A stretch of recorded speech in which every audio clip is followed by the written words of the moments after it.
Au sommaire de cette édition, le ministère des Mines, du Pétrole et de l'Énergie a procédé au lancement d'un support de communication dénommé Ressources. C'est un magazine conçu pour retracer la vision du ministère. Ce lundi matin, les membres du réseau des chargés d'affaires de protocole d'Afrique sont réunis au centre ivoiro-coréen d'Abidjan. Une 8e édition d'Abidjan Contact Protocol pour se former sur les règles de préséance de ce métier. 485 milliards de francs CFA de chiffre d'affaires. C'est la barre que la Loterie nationale de Côte d'Ivoire veut atteindre en 2023. Le défi a été lancé récemment lors d'une cérémonie de rentrée solennelle. Et puis une stratégie nationale intégrée de promotion des emplois du numérique a été mise en place. La restitution du document de cette stratégie nationale a été faite à Abidjan.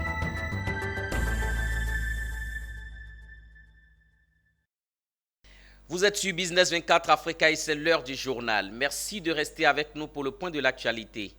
On ouvre cette édition avec le secteur minier. Dans le cadre de la structuration de ses activités, le ministère des Mines, du Pétrole et de l'Énergie a procédé au lancement d'un support de communication dénommé Ressources. Un magazine conçu pour retracer la vision du ministère, celui de rendre le secteur fiable, performant et résilient. La cérémonie de présentation du magazine fut l'occasion pour le ministre de saluer le travail des acteurs.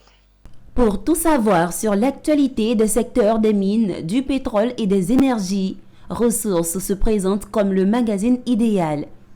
Conçu par l'ensemble des acteurs du ministère des Mines, le dernier né des magazines professionnels a été officiellement présenté par le ministre Sangafoua Coulibaly face à la presse.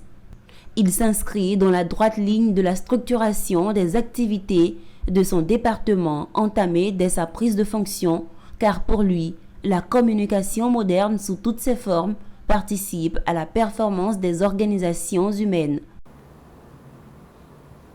Je m'abstiendrai dans ces conditions de long développement, visant à démontrer que la communication représente un vecteur puissant qui nous permettra d'œuvrer plus efficacement en équipe pour l'atteinte de nos objectifs. Ce magazine nous permettra d'assurer le partage continu de notre vision et de nos ambitions, d'informer sur ce qui s'est fait, ce qui se fait et ce qui se fera. Ressources sera le creuset de la mobilisation de l'ensemble des acteurs pour la réalisation des objectifs à nous fixer par le chef de l'État. La cérémonie de lancement du magazine Ressources a été également marquée par la présentation du cabinet des directeurs généraux et centraux et tous les acteurs des services sous tutelle du ministère des Mines, du Pétrole et de l'Énergie. Le ministre a salué tous leurs efforts consentis avant de rappeler que l'année 2023 est placée sous le sceau de l'action efficace. Pour réussir le pari de faire de l'année 2023 l'année de l'action efficace, un séminaire pour renforcer les capacités des agents du ministère des Mines, de l'Énergie et du Pétrole a été annoncé. C'était un reportage de Zénab Dosso et Ismaël Doza. Les membres du réseau des chargés d'affaires de protocole d'Afrique sont réunis depuis ce lundi 8 mai au centre ivoiro-coréen d'Abidjan.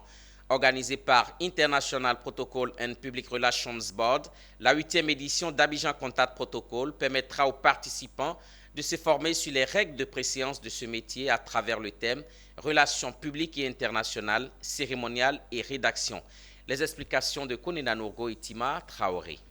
C'est parti pour la 8e édition de Abidjan Contact Protocol. Lancée ce lundi 8 mai 2023 à Abidjan, cette rencontre annuelle des chargés de protocole d'Afrique entend former les participants sur l'organisation professionnelle d'une activité, les fondamentaux du protocole, la sûreté, la rédaction diplomatique et professionnelle et l'image de marque d'un VIP. Une initiative de l'International Protocol and Public Relations Board, IPPRB. Nous avons décidé donc de vulgariser, parce que c'est un outil aussi de paix, c'est un outil de cohésion, le protocole.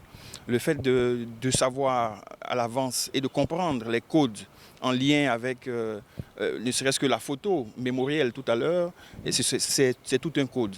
Il est bon que tout le monde connaisse le code pour éviter en fait les histoires. Il faut qu'on connaisse l'histoire du protocole pour éviter les histoires.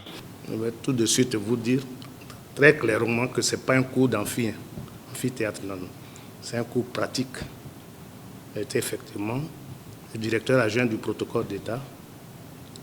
Le protocole d'État, c'est le protocole du président de la République. Durant ces 5 jours de rencontre, les chargés de protocole vont se pencher sur la question de la digitalisation et les défis des relations publiques, mais également sur les traditions et usages protocolaires en Afrique. Au-delà de la formation, Abidjan Contact Protocol permettra de construire un pont de coopération entre les différents chargés de protocole participant à ces journées. Être à Abidjan, pour moi, c'est un privilège. C'est un privilège parce que je viens non seulement rencontrer mes responsables, mais en même temps m'acquérir encore des nouvelles méthodes en ce qui concerne le protocole, les relations publiques, etc. Cette rencontre annuelle des chargés de protocole d'Afrique se tient sur le thème « Relations publiques et internationales, cérémoniales et rédaction ». Parlons de sécurité et sûreté en mer à présent. Du 8 au 19 mai 2023, l'Institut de sécurité maritime interrégionale de la RSTM organise un séminaire de formation. Une formation axée sur les cas de vol à mer armée, la piraterie maritime et les trafics illicites pour le personnel féminin. Cette formation vise à outiller des femmes de ce domaine à faire face à la piraterie en mer. Les détails avec Diane Cablancan et Richard Akeke. Les locaux de l'Académie régionale des sciences et techniques de la mer ont servi de cadre pour son séminaire qu'il a organisé du 8 au 19 mai avec pour thème Support to West Africa Integrated Maritime Security. Au cours de cette formation, les participantes vont bénéficier d'une série de conférences, de démonstrations pratiques, de simulations et d'exercices pratiques pour les préparer à faire face à ces différentes situations. Les sessions seront animées par des experts de différents domaines, notamment la sécurité maritime, la police, la défense et les douanes. L'objet de notre séminaire, c'est l'exercice de la police en mer. Mais la spécificité du séminaire d'aujourd'hui, c'est que ce séminaire regroupait seulement la jeune féminine de toutes les administrations qui exercent dans le cadre de l'action de l'État en mer dans les États du Golfe de Guinée. Donc nous avons réuni aujourd'hui la femme pour vraiment rendre un hommage aux femmes, mais aussi pour les mettre en première ligne. Parce que nous avons constaté qu'au cours de tous les séminaires qui se passent ici, par rapport aux représentants qui arrivent, nous n'avons pas assez de femmes. Et nous avons fait, le grand constat est que ici, dans le domaine maritime, il y a moins de femmes qui arrivent à des postes de responsabilité. Cette année, le président de la République, son Excellence Alassane Ouattara, a bien signifié à toute la nation ivoirienne lors de son dernier discours que la jeunesse est au centre du projet de gouvernement cette année. Donc c'est à point nommé qu'aujourd'hui, le ministère des Transports accompagne toutes les femmes qui font partie aussi de la jeunesse. Les participants auront également l'occasion de partager leur expérience et leurs meilleures pratiques, tout en renforçant leur réseau et leur coopération à travers la région côtière de l'Afrique de l'Ouest. On change de registre à présent pour parler de la LONASI. 485 milliards de francs CFA de chiffre d'affaires. C'est la barre que la Loterie nationale de Côte d'Ivoire veut atteindre en 2023 contre 410 milliards de francs CFA en 2022. Un défi que la nationale de la loterie a indiqué samedi dernier lors de sa cérémonie de rentrée commerciale édition 2023. Issa Badini et Doumbia Ayouba pour le compte-rendu d'une cérémonie qui aura mobilisé, et là vous allez le voir, toute la chaîne de la valeur de la LONASI. Sur les nombreuses tables dressées pour la circonstance, on y trouve des distributeurs, des concessionnaires, des délégués commerciaux et bien évidemment la direction générale de la LONASI, conduite cette fois-ci en l'absence du directeur général par le DGA. Karim Ouattara est venu encourager et féliciter partenaires et collaborateurs et qui ont cependant par divers quelques préoccupations. La principale, c'est la revalorisation des commissions. Les points de vente. Les points de vente sont vraiment dans des conditions délabrées.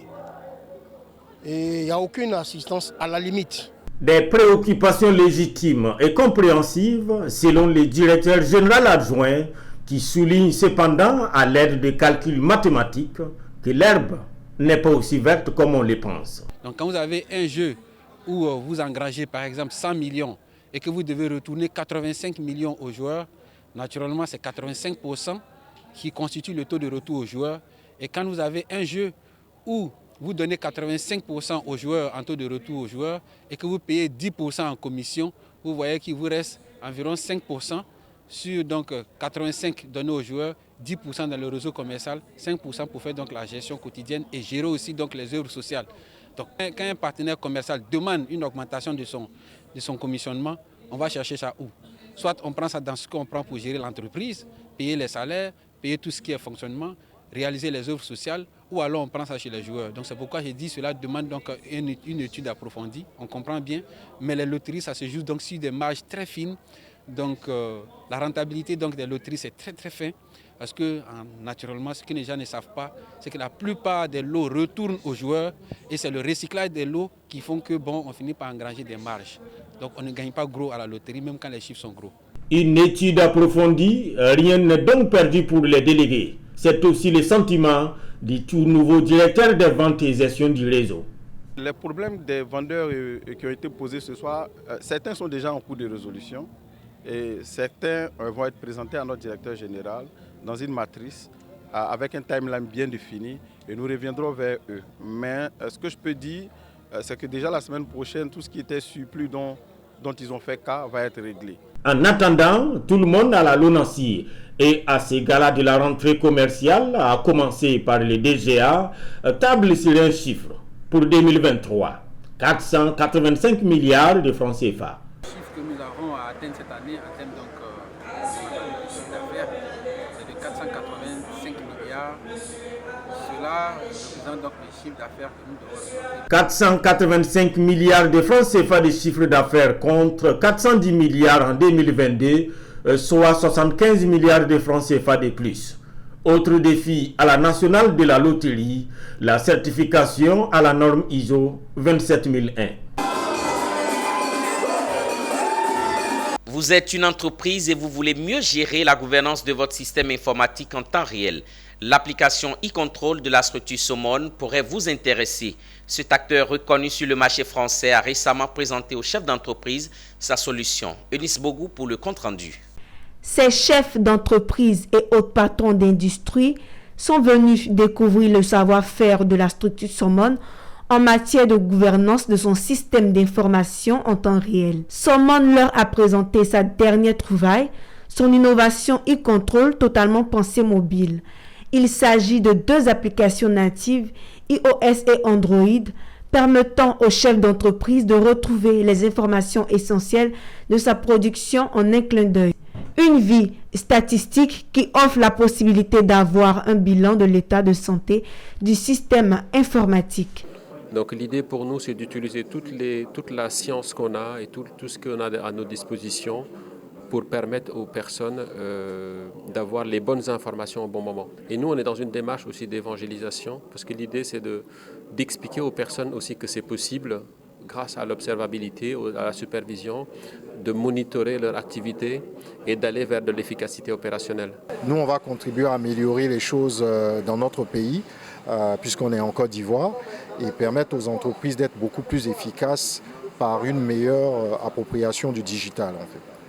Alors, ce que j'ai vu aujourd'hui est tellement important que je pourrais quand même le soumettre à ma hiérarchie, qui va apprécier. Et comme je l'ai dit, c'est vraiment un outil de décision. C'est un outil qui permet d'être performant, d'être efficace. Créée en 2006, la structure Somone aide à surveiller ce qui est réellement important dans la supervision des activités stratégiques. Elle aide ainsi à identifier et surveiller les indicateurs essentiels. Le secteur de l'économie numérique, moteur de création d'opportunités d'emploi, est sous-exploité en Côte d'Ivoire. Pour pallier à cette insuffisance, une stratégie nationale intégrée de promotion des emplois du numérique a été mise en place. À Abidjan Plateau, le ministère de l'Emploi et de la Protection sociale, à travers la Direction générale de l'Emploi, a organisé un atelier national de restitution de cette stratégie. On fait le point avec Ange Assemia et Doumbia Ayouba. Le secteur numérique est en plein essor et représente un bassin d'emploi particulièrement dynamique, selon l'étude menée en 2021 par le ministère de l'Emploi.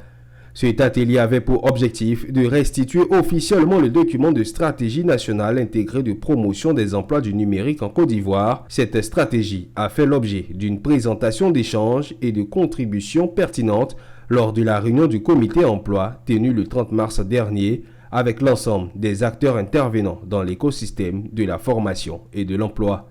Le ministère de l'Emploi et de la Protection sociale, en collaboration avec le ministère de la Communication et de l'économie numérique, en appelle l'ensemble des acteurs à s'approprier la stratégie de promotion des emplois du numérique, dont la mise en œuvre permettra d'atteindre les objectifs visés sur la période 2023-2025, notamment par le renforcement des compétences, l'incitation à l'entrepreneuriat numérique et la digitalisation des services. La Côte d'Ivoire ambitionne de devenir un hub numérique régional en exploitant le plus efficacement possible les opportunités offertes par l'économie numérique. La stratégie nationale de promotion des emplois du numérique s'inscrit dans cette dynamique et repose sur des axes majeurs. Elle est le fruit d'efforts conjugués pour renforcer le secteur du numérique ivoirien et faire progresser le pays vers l'émergence. Et donc là, il y a tout un effort à faire de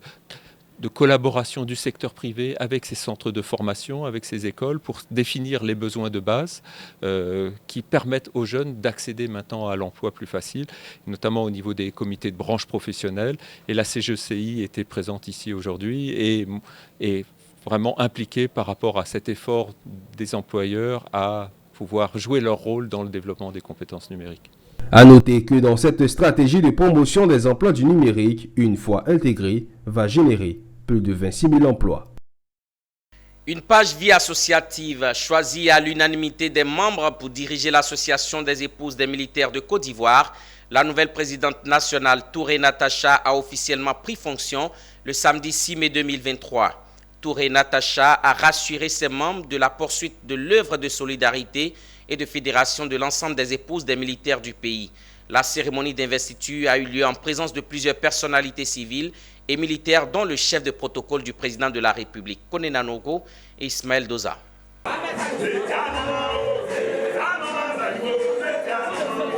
Touré Natacha est désormais la nouvelle présidente nationale de l'Association des épouses des militaires de Côte d'Ivoire.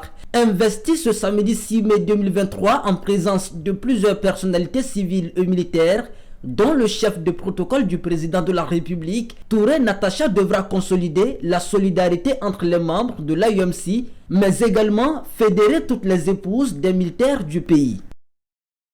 Aujourd'hui, nous, le nouveau bureau, on prend le relais. À juste titre, notre principale mission sera d'exhorter toutes les épouses de militaires de Côte d'Ivoire à adhérer à l'AMC. Ce n'est pas facile, hein? 24 ans, ils diront tout de toi. Maman, viens, tu as volé. Maman, viens, tu as tué. Maman, viens, tu as fait ça. Tu dis, j'accepte. Je prends la parole au nom du chef d'état-major général des armées empêchées. Il m'a chargé de vous transmettre toutes ses amitiés, toute sa joie, et de vous dire, chères épouses, qu'il est de cœur avec vous. Détermination, amour, gentillesse et sagesse sont les qualités qui ont milité en faveur du choix de Touré Natacha. Des qualités qui lui ont valu le surnom de Maman 5 étoiles au sein de l'association, d'où son choix à l'unanimité des membres de l'AEMC. À peine investie, la nouvelle présidente a déjà ses priorités. C'est de créer des AGE. Comme AGE, on a déjà un projet en cours qui est le projet d'Atiké. Et un projet phare aussi qui me tient à cœur, c'est d'envoyer toutes les épouses de militaires qui font la couture à créer une coopérative. Je dis merci beaucoup à la présidente et aux membres du bureau parce qu'elles sont venues me voir, mais j'ai comme l'impression qu'elles ne savaient pas que j'étais ancien enfant de troupe. Donc je suis en famille et moi je mets mes activités donc à côté, mais je vis en famille pour faire la fête et aujourd'hui c'était une très belle fête. Touré Natacha succède ainsi à Sissé Kariata à la présidence de l'AUMC. Créée en 2002, l'association des épouses des militaires de Côte d'Ivoire vise à entretenir la solidarité entre les femmes qui partagent la vie des soldats. Bientôt, la deuxième édition du FESCAS, entendez Festival sportif et culturel des acteurs du système sanitaire. Tout est mis en œuvre pour la réussite de cet événement qui va réunir les agents du système sanitaire et la population autour du sport et de la culture. C'est dans cette optique que le comité d'organisation du festival a tenu sa réunion de lancement à Cocody. Des innovations entrent en ligne de mire pour cette édition, nous disent Ange Assemia et Marius Seri. L'allure de la première édition du FESCAS donnait ceci.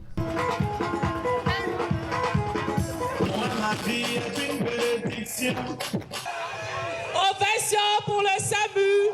Le FESCAS 2023 se prépare activement compte tenu du challenge à relever. La réunion de lancement de la deuxième édition du Festival sportif et culturel des acteurs du système sanitaire s'est tenue dans les locaux du Grand Vainqueur 2022, le SAMU. Le président du comité d'organisation, après un bilan jugé positif, a rappelé les objectifs de cette compétition culturelle et sportive qui sont entre autres de faire la promotion de la pratique d'activités physiques, sportives et culturelles dans les structures de notre système de santé. La première édition s'est très bien passée. Et on a senti un intérêt de tout notre système de santé. Mais le FESCAS aussi propose et contribue au renforcement de la cohésion entre les acteurs de la santé et la population. Donc, c'est une plateforme aussi d'expression du ministère de la Santé qui pourra bénéficier de ces moments-là pour pouvoir mieux communiquer avec le monde de la santé et la population. L'innovation cette année, c'est la récompense à la clé. Un voyage touristique à Dubaï, tout frais payé et bien d'autres lots aussi exceptionnels. Les organisateurs ont également annoncé l'ajout de nouvelles activités, 11 disciplines au programme. Un espace gastronomique FESCAS sera ouvert à tous. On a aussi un volet social pour le FESCAS où les acteurs de la santé offrent des dépistages gratuits à la population. Le choix du lieu pour les compétitions sportives a été particulièrement réfléchi. Les inscriptions ont déjà commencé et tous les acteurs du système sanitaire peuvent y participer. Rendez-vous est pris pour le 5 août 2023 au stade de la BAE pour un moment de convivialité et de partage fort entre les acteurs de la santé. Direction Yamoussoukro. Le conseil du Café Cacao, fidèle à sa vocation d'entreprise citoyenne aux côtés de la population, a fait don de tables-bancs à 3 établissements scolaires de la ville de Yamoussoukro. Le temps fort de cette dotation avec Pierre Tebeu et Charles Kwaku. Dans le cadre de l'exécution de son programme d'aide à la population, le conseil du Café Cacao a fait don de 500 tables-bancs. C'est le groupe scolaire Nadia Wafala de l'imam de la Grande Mosquée qui a reçu ces tables-bancs. Par la suite, c'est le collège Notre-Dame de la Visitation et EPP Morofé 5 qui ont reçu le don des mains du docteur Ngwan Kofi, le directeur général adjoint du Conseil du Café Cacao. Ces dons s'inscrivent dans le cadre de la politique d'amélioration des conditions de vie et de travail des populations et de leur communauté.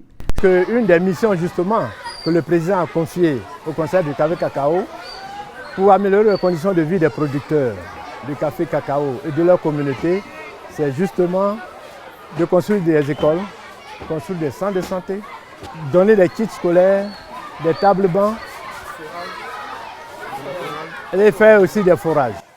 Merci au Conseil Café Cacao pour ce geste qui n'est pas anodin.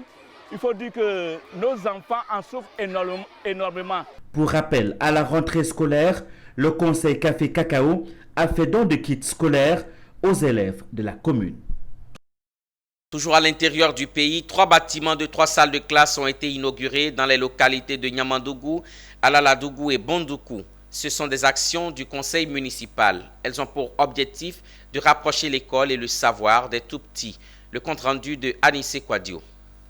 Pour la première fois de l'histoire, le village de Alaladougou, situé à 6 km de Bondoukou, reçoit une école primaire qui porte le nom de la ministre Marietou Kone. C'est une initiative du conseil municipal de Bondoukou. Nos enfants ont des capacités intellectuelles intrinsèques. S'ils sont mis dans de bonnes conditions d'apprentissage, les résultats scolaires suivront inéluctablement. Au nom des enfants du village de Niamadougou, nous disons merci.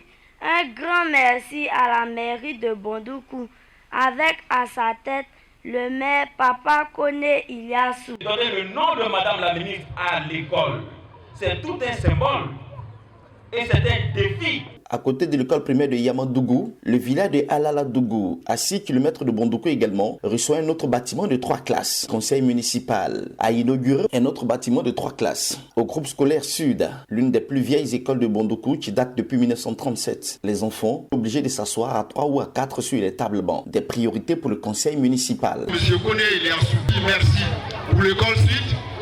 Merci pour toutes les écoles primaires qu'il a eu à construire pendant sa mandature. Ces différentes cérémonies d'inauguration des écoles de Yamadougou, Alaladougou et du groupe scolaire Sud de Bondoukou, saisi par le maire Koné Eliasso pour annoncer aux populations qu'il ne sera pas candidat aux prochaines élections municipales. En inscrivant la réalisation de ces écoles dans sa matrice d'action, le conseil municipal de Bondoukou veut participer à la formation des élites de la Côte d'Ivoire de demain en général, mais de Bondoukou en particulier. C'est plus de 85 millions investis dans la réalisation de ces infrastructures scolaires. À l'initiative du président du conseil régional du Tchologo, Ténébiraïma Ouattara, le premier vice-président Bamoudien Traoré a procédé ce lundi 8 mai 2023 au lancement de la deuxième édition de l'opération de vaccination et de déparasitage des bœufs de culture attelés. 2000 bœufs sont concernés par cette opération. Elle vise à lutter contre les maladies des animaux et permettre aux populations d'avoir un bon dispositif de production. Le reportage de Daouda Ouattara. Mieux vaut prévenir que guérir. Face opération de vaccination et de déparasitage de 2000 bœufs de culture attelés dans la sous-préfecture de Kawara et de Wangolodougou, initié par M. Ténébiraïma Ouattara, ministre d'État, ministre de la Défense, président du conseil régional du Tchologo. Objectif, permettre aux parents d'avoir les outils de production en bonne santé. L'opération vise essentiellement à permettre à nos parents d'avoir des outils de culture. Vous savez très bien que ce sont ces bœufs qui sont les véritables cultivateurs dans nos champs. Et nous avons fait le constat que chaque année, à l'approche de l'hivernage, ou dès lors que l'hivernage a entamé, ces bœufs étaient pour la plupart du temps malades parce que manque de soins. C'était ça. Alors, le président a initié cette opération de vaccination qui puisse permettre à nos parents d'avoir des outils de production en parfaite santé, qui leur permettra donc d'avoir une productivité assez importante et aussi une production assez élevé. Le ministre d'État a tenu à apporter, à soulager les populations de la sous-préfecture de Kawara ainsi que ceux de Wangolodougou. À travers cela, il s'agit de maintenir en bon état l'outil de production. Estimé à plus de 6 millions de nos francs, les initiateurs projettent d'élargir à toute la région du Tchologo les années à venir. Et bien voilà, nous arrivons à la fin de cette édition proposée par l'ensemble de la rédaction. Les programmes se poursuivent sur Business 24 Africa, la télé utile. Au revoir.